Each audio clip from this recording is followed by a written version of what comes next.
बिस्मिल्लाहिर्रहमानिर्रहीम। अस्सलाम वालेकुम नाज़रीन। गोजरा के मरकज़ी कबूतरा वाला कब्रिस्तान में एक ऐसा शहरी भी है जो कि रोज़ाना परिंदों को खुराक फराहम करता है।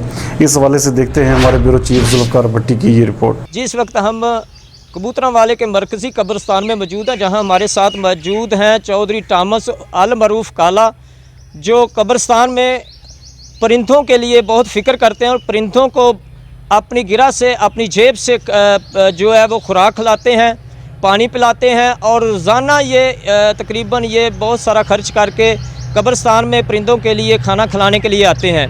हमारे साथ ये मौजूद हैं और इनसे जानते हैं कि ये कितने अरसा से परिंदों को खाना खिला रहे हैं। क्या नाम है आपका? चौधरी टॉमस।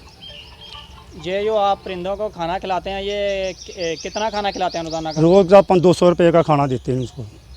तो आप काम क्या करते हैं? हम मेहनत मजदूरी करते हैं जी, मेहनत मजदूरी करके ये खिलाते हैं? हाँ जी। तो ये कहाँ से खाना लाते हैं आप? खाना होटल से लेके आते रही, रोज़ का 200 रुपये का। तो ये एक आपने ये कबूतरा वाला है कब्रिस्तान में मखसूस जगह बनाई थी? हाँ जी, इस जगह ते बाहर कीड़े कूड़े होंगे, उन्होंने भी दाना चौल चूल पाई दे आ, इन्हें भी खिदमत कर, मैं खिदमत करता, मैंने बड़ा सुकून मिलता, खुदा बाप वाला जी। तो ये आप कितनी देर से कर रहे हैं ये? ये मैंने 5 साल हो गए सारे इस काम करते, खिदमत करते हैं।